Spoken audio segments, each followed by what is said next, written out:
had to give you a little bit of a hard. Wow, it's great to be back. I promise I'm not talking about chatbots or AI. None of that this afternoon. So just thought I would tell you a couple of sort of principles as I get into the conversation. So been a mission of mine really for 20 years, sort of hiding in the closet a little bit as I was a software executive. But I actually believe that human performance is limitless. And in so speaking that way, what my goal over the rest of my life is to have people help them achieve their potential. And so over the next 40 minutes or so, we'll talk about a story that hopefully resonates with you and makes you feel like you can achieve your potential as well. And so I thought as we're going to have some copies of the book later on. As I started this, many of you know I love the dictionary. It does a lot to sort of educate us. And as I was getting prepared for the presentation, I was thinking about this word age, or to age. And it says, Webster says, to age, to grow old, especially visibly and obviously so. So I sort of take offense to that, because I'm actually 57 years old. Now, I don't usually talk about that because I don't actually know what that means. It's sort of ageless living is a choice. It's a choice that we can make. And you sort of wonder why, as you make some decisions in your life, would you feel different? So I'm stronger, faster, maybe you might even say smarter, more resilient, happier than when I was 20, 30, 40, at any time in my life.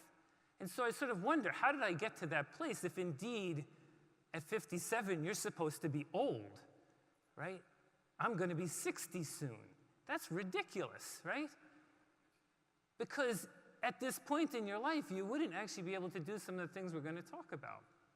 And so it's a matter of perspective, and the question why sort of comes down to choices that each and every one of us are going to make. We're going to hit this fork in the road, and we're going to make some decisions. We turn left, we turn right, whichever way we go, but there is a path towards high performance. Now, before you sort of get too wound up in this, I'm not saying anyone should run the name of marathons that I've done or any of those things. High performance is about yourself, about you being a better version of yourself. So this is all about you. It has nothing to do with what my performance is. So we're not comparing us. We're actually only thinking about ourselves. So the choices you make will change the outcomes in your life. And so without offending anyone in the room, I'm going to sort of segment you into one of three categories. So you're either in the yes category. Many of you are sitting there saying, absolutely, unequivocally, I am committed to thinking about how I should do better in life, learning, and fitness and nutrition. You're predisposed. Maybe you hang out with people, you've had experience with this, you're good. So this will be very beneficial and reinforcing. Then there's the maybes in the room. And what you're going to do is you're going to sit there and say, if something happens, then maybe I'll do that. So if, Guido, you go running with me, then I'll go do it, you know? If you take me to Whole Foods, maybe I'll eat better food. There's a lot of ifs, and you could sit there and think about it yourself, that you do this all the time. You make the if statement. Now, we can help you close on the if statement so you can become a yes, and that's very powerful. And maybe part of this presentation will do that. But the category that I sort of worry about and don't care about at the same time is the no category. Now, there's a bunch of you who are going to make at least 15 excuses as I go through this about why you can't do something. My knee hurts. I'm too old. I don't know how to run. I actually like eating chips and drinking beer. Whatever it is, that is your rationale for staying away from something that could actually become profoundly impactful in your life. And that's the premise. It's really hard to turn a no into a maybe. The only way I've ever seen to turn a no into a maybe is people like you doing something and you want to copy them. So if you think you're a no and you want to become a maybe, hang out with people who you respect, who live a life the way you'd like to, emulate, and then maybe it will start. Otherwise, you'll stay in the no category for a long time. But before we get too far ahead of ourselves here, one of the things to think about is when you say yes, it opens up a world of possibility that wouldn't happen otherwise. So this is a picture of me and my 2 girls who were in their mid-20s on the top of Quandary Peak in Colorado in the middle of February. It was 10 degrees, 50-mile-an-hour winds. It took us about 6 hours to summit because the snow was up over our knees. And it was the old guy with 7 millennials, and no one was waiting for me to get to the top. So when you say yes, you open up opportunities to do something that would be fundamentally different than you would otherwise. Now, you might not want to go do this, but you could define the same kind of outcome about being able to participate in a way that you wouldn't be able to otherwise. And so that's the reward. That's the reward. That at any point in your life, you can still do things that would be somewhat remarkable at any level. But, where did I really start this story? So yeah, that's me, communion, back in, 1960-something. Like that was in the, yeah, love that picture. I was the shortest kid in school, certainly even then skinniest, I was made fun of. One of the saddest stories ever was I tried out for a play called Godspell, and I got the part of Jesus, which is the lead. And then they said, you know what, you can't be Jesus, you're too short. And they took the part away from me. And I was like, gosh darn it, that's terrible. Like, you got to fight through that. So I was pretty ordinary. I was like, everyone else who gets ignored, chased around the schoolyard. And so sort of never felt good. It never felt good. Yeah, nice family and all that, great, altar boy, all these things. Who cares, really? Because you had to fight. And so I move along, I go to high school, I'm similarly invisible. I joined the 235 Club. Do you know that club? Which means at the end of the day, you actually just go home because you have no clubs that you can be part of.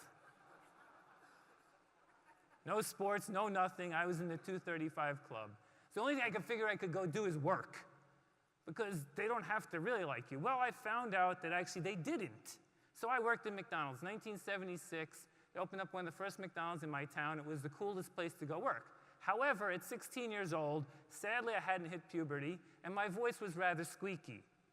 If I answered the phone, they'd say, hi, miss. I'm like, no, not miss. Didn't work. So I got a new nickname. I was called Minnie Mouse. And so everyone there called me Minnie Mouse, and I was like, oh boy, this is fun.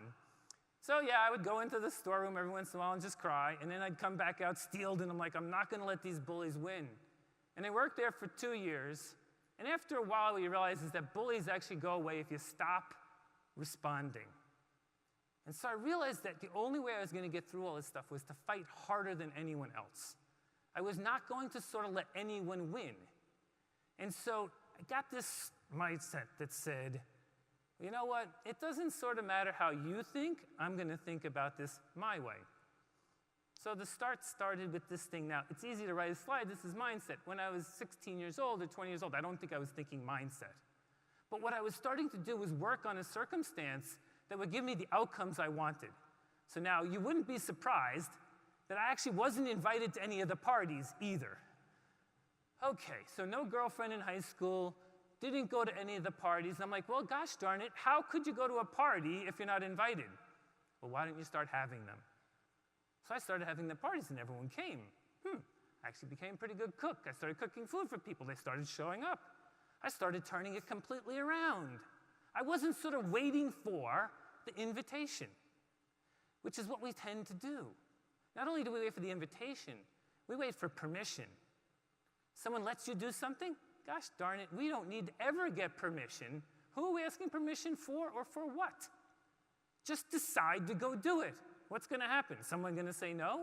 If you have a party, hey, we put on a party actually in New York City, Halloween party, invited 400 people. They all showed up. I was like, wow, this really works.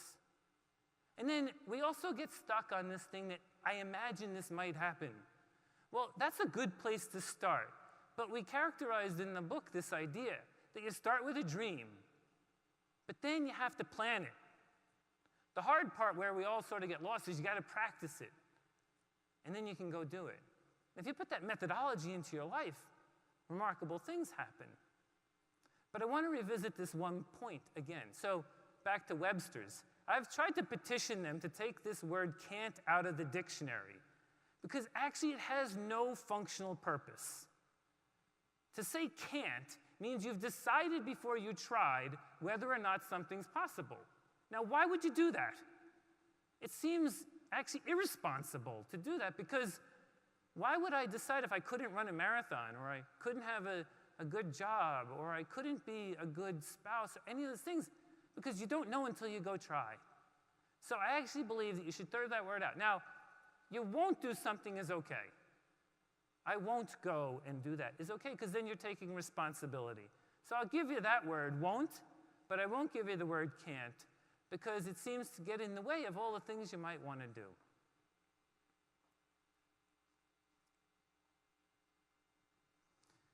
So I realized as I went through life that there were a couple ways to actually get an advantage. When I went to college, I sat in the front row, I asked the most questions. Seemed to work. As a matter of fact, I even got an A one time because the professor said, "You have so many questions, we're giving you an A." Like, wow, that sort of worked. Then I got to work. I actually worked at Ernst & Young for a while, partnership, pretty cool place. And they always asked the staff if they wanted to go do something. And I never sort of ever listened to actually what they asked. I always just said, "Yes, I'll go." Raise my hand. Hey, one time they said, "We have a project in Rochester, New York in the middle of the winter for 6 months. You want to go?" I'm like, "Yeah." Everyone's like, "Why would you go to Rochester, New York? You ever been there in the middle of the winter? It's pretty miserable."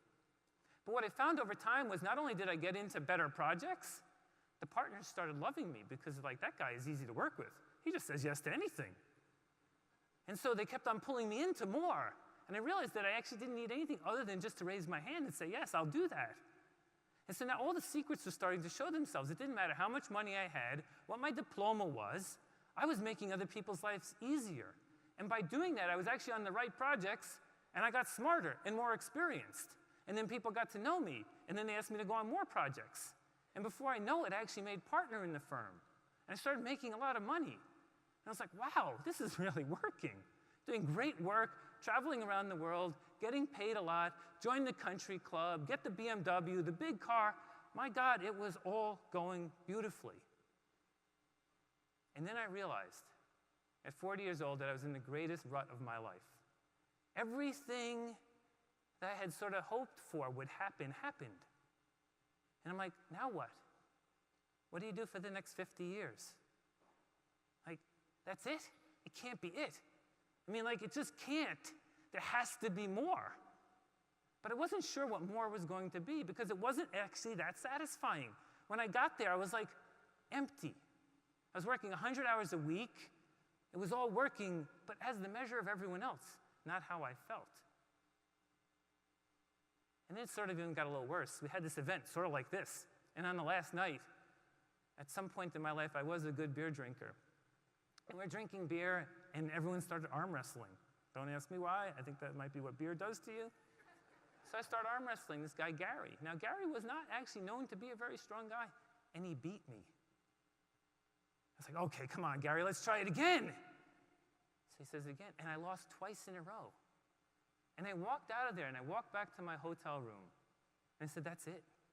Never, ever, ever again. No rut, no weakness, no pathetic person. That is not acceptable.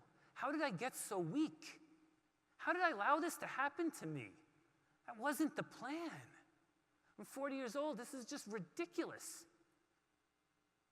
So I didn't accept it. And so I set out with this idea that I needed a reset. Now, the cool part about the reset is that you all have access to this. Every single one of you have access to these words. They cost you nothing. Does it cost anything to be optimistic? To make commitments? To be passionate about something? To have endurance? These are decisions you make to be who you want to be. So often we're wondering why we didn't get some asset in our life when it's all inside of us. This is the thing that I've come to know so deeply, which is like, it's up to you. There is nothing else you need. Now, my favorite one is grit, because I like to feel like, yeah, man, I will just crawl through the mud. I don't care what the pain is, because it's worth whatever it takes to get to the other side. But more than that, The one that I think we have to really feel comfortable is this word of commitment, and commitment to ourselves, not to anyone else. I actually can't commit to you anything until I commit to me, because it's empty. So I challenge you to start thinking about how you could make your own personal commitments. That's the start, right there. So in the year 2000, I started this spreadsheet. I've written down what I've done every year for the past 18 years. Every day for the past 18 years, I've written down what I did physically to get myself back to being strong again. And it sort of felt like I became a bit of a test subject. You know, like many of you ride bikes, run, do this stuff, you know. How does it feel to ride for an hour at 15 degrees, you know? What's it like to run the Boston Marathon when it's freezing cold and raining, right? These aren't things that get in the way. They're the tests of your commitment to yourself. I love push-ups, right? Because they go with you everywhere. And every night before I go to bed, I do push-ups, a minimum of 50. And I have the same argument pretty much every night. You'll understand this one, okay? You really don't have to do those, you know. It's pretty late. You could get a little bit more sleep. You know, what if you just, who's going to know? Just do them tomorrow. And then I look at myself and I like, that's the best you could come up with? Seriously, that's your excuse? Just do the stupid push-ups, you loser. And I lose the argument every time I do the stinking push-ups. Because you know what, at the end of the day, it's just about me making a commitment to me. It's not about proving anything to anyone else, because you don't have any idea that I'm doing that. And that's what you can do, is challenge yourself, because once you start to do that, then you can make commitments to other people, family, friends, work, etc. So I use the spreadsheet as the technique, and we talk about it in the book, and you can figure out your own techniques. Well, then there's a fun picture, right? Starts this thing. When you start to do this, you start to dream. You start to dream of adventure. And what could I go do? Imagine this now. I'm feeling pretty strong. I'm resilient. I can take on big challenges. I turned 45. I'm like, I'm going to do an Ironman by the time I'm 50 years old. Now, for some of you in the room, that would be a long, long time. I know people have done an Ironman within a year. Amen, good for you. I'm like, but I had to be sure I could go do that race. And I got there when I was 49 years old. In 2009, I went and did Ironman Arizona, finished the race, 11 hours, 59 minutes, and I just felt fantastic. It was just an amazing accomplishment. But I'm like, you know, you do an Ironman once. Is that really, really a good measure of how good you are as an Ironman? I'm like, you got to go do it again. Because actually, you got to do it 3 times because you're not a poser. I mean, like, come on. So I start training. I have a great stinking training year like you can't even believe. Like, I was doing 20 hours a week, 25 hours a week. I was riding 300 miles, running 50 miles, swimming 10, 12 miles a week. I was like, boom. I get out of the water. This is in Panama City, Florida.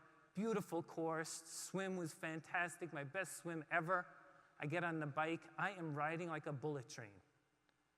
So it's 2.4 miles of swimming, then 112 miles of biking, and then you run a marathon, 26.2 miles. At mile 90 on the bike ride, a little something happened. I found myself unconscious in the middle of the street. And the only reason I knew that was because people were saying, don't move, don't move. I didn't really know what happened. I still don't even recall the accident. But effectively, I went over the handlebars. I landed upside down. I broke 2 ribs. I broke my kneecap. I tore my hip flexor. You can see my leg is bleeding just a little bit there. And they're telling me we're getting an ambulance. And I'm like, whoa, no ambulance, please. Like, I came here to get the stinking T-shirt. I want my T-shirt. You can't get it unless you cross the finish line. So I get back up. Well, it's a little bit of a problem. The bike is sort of broken. Its shifter only works in 1 gear. The wheel's slightly bent, but I'm like, I can ride. And so I ride like 5 miles an hour, and I'm getting along. And as I'm riding, I'm thinking, I can get to that transition point, and then maybe I could walk the marathon. So I got to the transition. It was difficult, to say the least. And it was 85 degrees out, and I was getting a little bit cold and shocky. And I get my sneakers on. Took, I don't know, 10 minutes, because every time I pulled, it was like, ow, those ribs, ow, they hurt. But, you know, it's okay. It's just a little pain, right? I didn't actually know they were broken. It just hurt. So I start out on the run and had some Advil, that was good. So chips, Coke, all the stuff I possibly could. And it's a loop, do 13 miles, I go off of the second loop, and I get to mile 20. So the adrenaline's gone, painkillers aren't working, I've sort of no calories left, it's getting dark and cold, and I was just not sure what was gonna happen. I was so afraid to stop, because I thought I would pass out, and I was so afraid to keep going, that I had to set mini goals. Like, I can get to that sign. I can get to the next lamp post.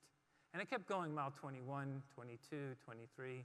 Turns out that, unfortunately, the mile 25 sign was missing, and I sort of got into this bad funk, and I just thought that I was going to end up with this thing, DNF, did not finish. No t-shirt, nothing. And so I just kept going because I was so desperate to get to the end. And I did. I found a way to smile, went to see the doctors. They said, you'll probably survive. It might hurt just for a little bit. But at the end of the day, I always sort of feel like people think, well, you're an idiot for getting up. And then there's always like, wow, that was pretty impressive. And then there's some in the middle. I didn't actually think a lot that day. I had trained for a long time. The pain was tolerable. But I had set a commitment to myself to go finish and to do it. And I ended up doing Ironman 4 more times. Because, in fact, I just wanted to see if I was really worth it. Could I finish these hard races? And so it turns out that what's happening as you go along is you start to realize that longevity is about living each day better. It's not about living longer, because we'll never know whether we lived longer or shorter. But the fascination is, can you live each day better? And so I always live this life which is always happy and never satisfied. Oh, just 1 second. All right.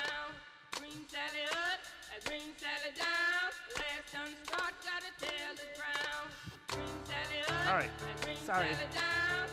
That song does that to me every time. So what happened was, sung by Moby, it's called Flower. In 5 years ago, whatever the math would be, Kimberly came home from college and said, hey, Dad, the boys at school are doing this push-up contest to this song called Flower by Moby. Can you do it? I'm like, of course I can. I'm strong. So the song goes on. He says, bring Sally up and you push up, which is what I did. And then he says, bring Sally down, you go into this hold position. 3 minutes and 26 seconds. That's not very long to do push-ups. Like, I got this. Well, I got to 2 minutes and 5 seconds, and I failed. I'm like, gosh darn it, really? What happened? I thought you were strong. And I realized that maybe I wasn't as strong as I thought. So I write a note to some of my friends. I'm like, hey, can you guys try this thing? So we start this email thing back and forth.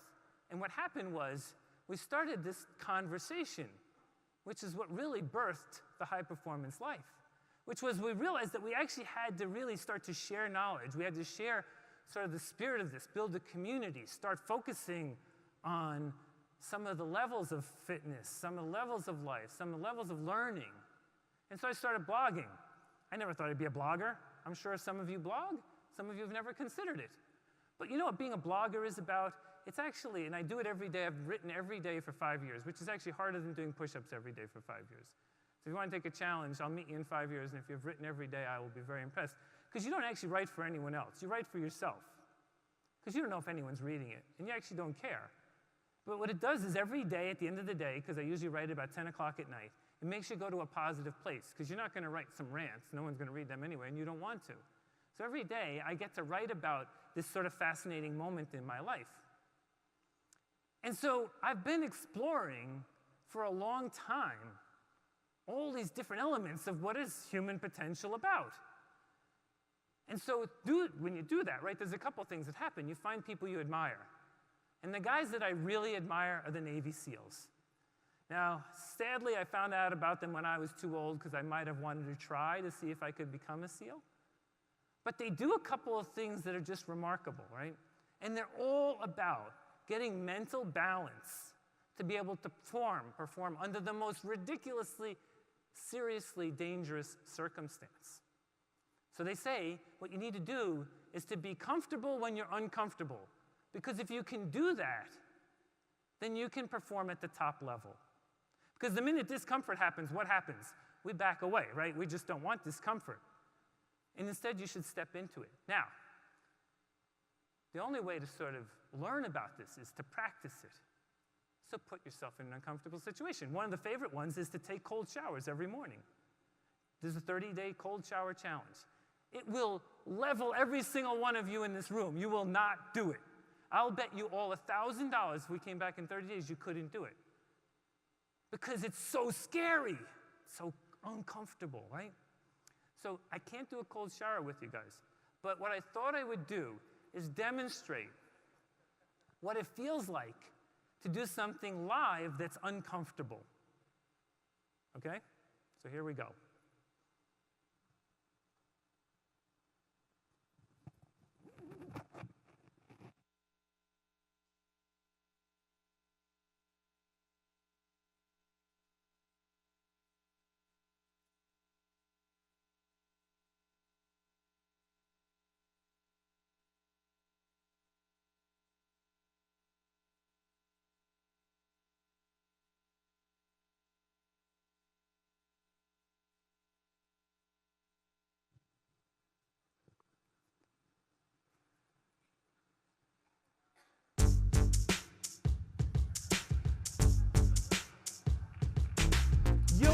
Yo, I got a story to tell about how I created THPL. The high performance life is the way I roll.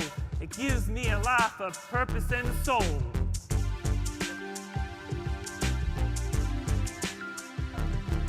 I'm Joe Gagnon, some call me Joey G. I'm not just a boomer, I'm a rapper MC.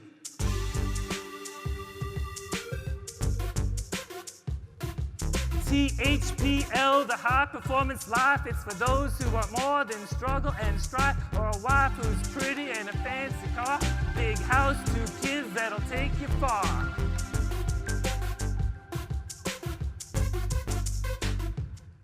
When I turned 39, things got quite scary when I lost an arm wrestle to a guy named Gary. Was a wimp. I could have been his pimp. I got stressed, depressed, thought my life was a mess. In my darkest hour, realized I was blessed. And to my surprise, I met between the eyes, and to my knees I found the HPL.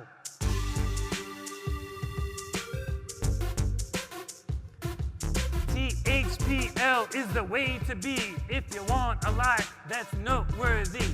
THPL is the way to be if you want a life that's noteworthy. THPL is the way to be if you want a life that's noteworthy.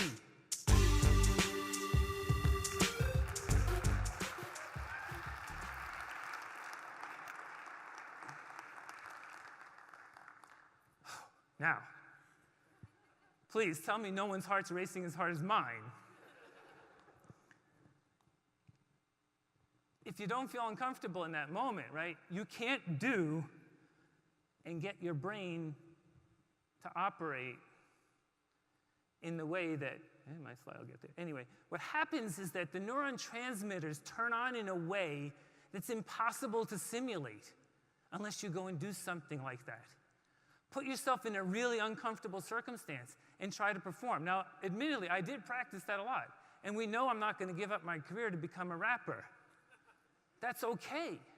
But when I thought about how could it actually make anyone in the audience feel the same thing that I want you to feel, you had to see it live. So the neurotransmitters, when they're working really hard, they actually grow both the hippocampus and the prefrontal cortex. Your brain starts to get bigger. And over time, that's actually really beneficial. And so there are really things that you can actively do to improve your potential. So you can think about what you might do that would make yourself uncomfortable. Now, you've heard a lot of this story. You know, I dreamed up this idea that I could actually do 6 marathons on 6 days across 6 continents, and it was a beautiful and amazing experience.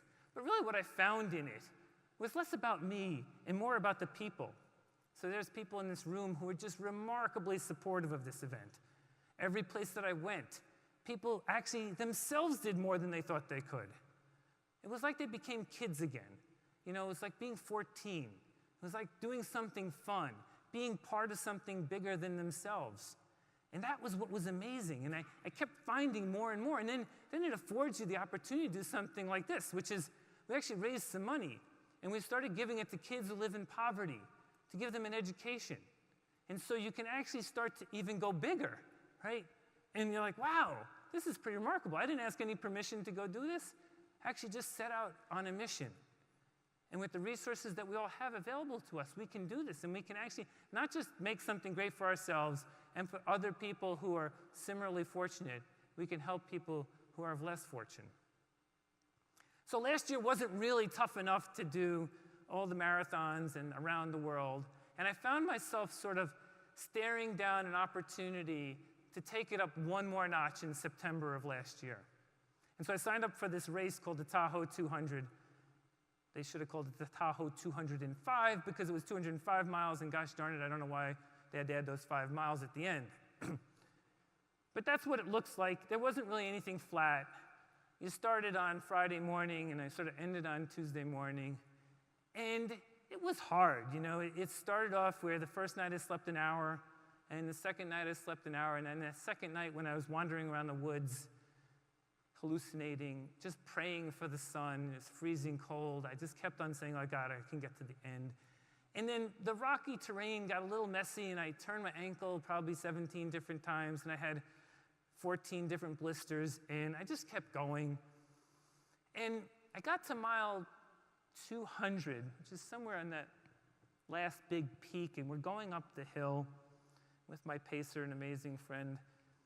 And we see a guy standing up near the trailhead, and he's just standing there, looking at his hand, and I wonder what he's doing. So we get closer and closer, and he's still looking like, hey man, how you doing? He's like, not very good. I said, why? He says, well, I've been trying to call Uber for the past half hour, and they're not coming. Well, he didn't have a phone, and there's no Uber in the mountains. But he was far gone. Like, he just like this is what happens to you. Like, oh, wow. So we're trying to escort him, and at this point, I can sort of just about barely walk with my poles. My left ankle was just, 4 times the size, and the pain was just, I don't know. And I just started to my pacer said, we only got 2 miles to go, and I felt like that was 100. Like, I just can't do it. And I was just struggling down the hill. And we finally get to the place where it turns, and you can see the finish line. And I saw it, and without ever believing this would happen, I actually started to cry. Just completely uncontrollably, just tears just coming down my face. And I couldn't stop, and you want to be a tough guy, right? Like, you don't want to cry. And then what I realized at that moment was that the journey was done. I didn't have to prove anything to anyone else anymore, especially me. I had taken on every hard challenge from the day that I was 12 years old to McDonald's to every hard failure that I ever felt. And I went on this path to try and see if I was really worthy. And I realized that I was. Now, why did it take so long? I don't know. And why did it take so much pain to get there? I have no idea. But the level of peace in my heart that I feel now is something that I talk about in the book, which is personal fulfillment. I didn't know what it meant when I wrote it, but I know what it feels like. And that's what the opportunity is for everyone, to go do that. And then from there, you can build, and you can do more. So you might feel pretty miserable. There are lots of lessons we could talk about. But I built from there, and this past 2 weeks ago, I went down to Guatemala. I took on this challenge to summit 7 volcanoes in 7 days. Maybe not the most physically challenging thing in the world, but the mission was to actually bring this idea of education as a gift for life. And so we were up at 10 to 14,000 feet every day. You got to see these spectacular vistas like this. It was just incredible. I met amazing people. And when we had the press conference at the end, they asked me, why did you come to Guatemala? I said, my purpose was to look for ordinary people doing extraordinary things. And you know what I found? Just extraordinary people. It's so amazing. If you step in, you find just amazing people in this world. I don't care how simple they are. There was one guy who was a guide. He climbed up one of the peaks 400 times.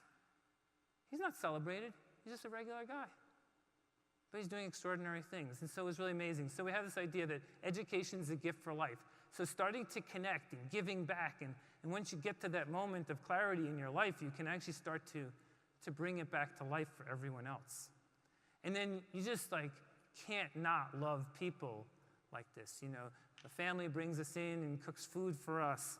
The guys who were hiking with us, the kids in the school, none of them sort of feeling that they were less privileged than any of us. Happy to be there and happy to support us. Just an amazing experience. And so one more story. So when I went on the 6-continent trip, I thought that the best thing to look for, right, is these ordinary people doing extraordinary things. But what I never expected is how it would come to pass. And so the first trip was from Sydney to Singapore, and we were in the lounge, privileged lounge at the Sydney airport, myself and Glenn, who was filming this stuff. And we're just sitting there sort of minding our own business, getting ready to get on the plane to get to the next location. And so we captured the story. It's about a 2-minute video that I'll let it tell its own story here.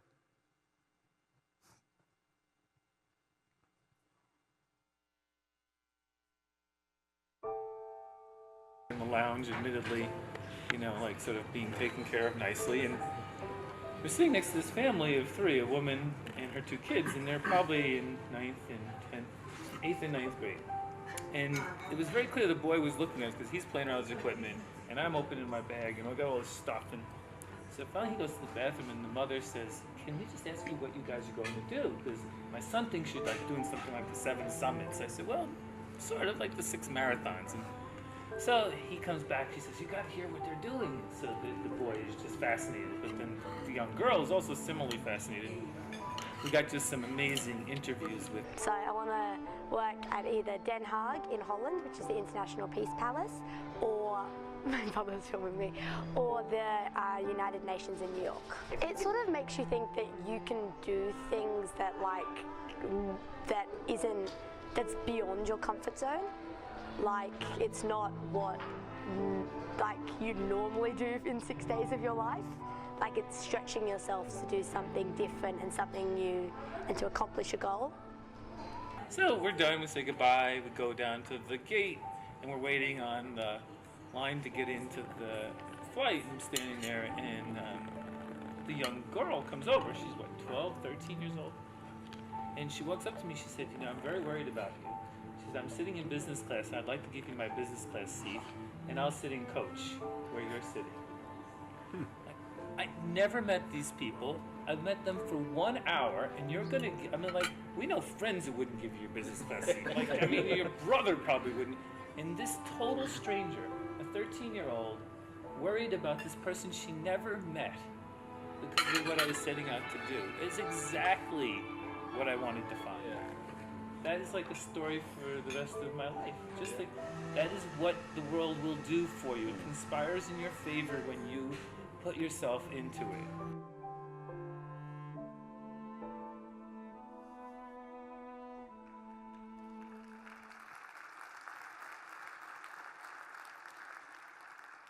I don't know how you top that. I didn't take the seat. Everyone always wants to know, did I go and take the business class seat? It was actually a bit of a conundrum because you don't want to disappoint the girl who went so deep in her generosity to offer something. So the saying the no, I had to sort of explain it to her and her family. It was part of the mission, appreciate the generosity. But this is what's really possible. We all could have put ourselves back 30, 40 years, however many, 10, 20, and you can't sort of imagine that this kind of stuff would ever happen in your life. I'm so incredibly privileged to have had these experiences, to be able to tell this story, to be able to share it with you, sort of both expose my soul, but to say to you that this is all about the choices that you're going to make. What can you do as you think about leaving here to create your version of extraordinary? Because I believe it's in every one of you. I would love to come back and hear your version of extraordinary next year or at any point in time. I put the book together because I sort of wish I had something like it to help me along the way. It's a storybook, it's a handbook. It's really simple. It's got some things that you can just sort of practice and think about. But you can all do that. I believe so much in your potential that I wanted to come back and tell this story, and I really appreciate your attention, your interest, and your support. Thanks very much.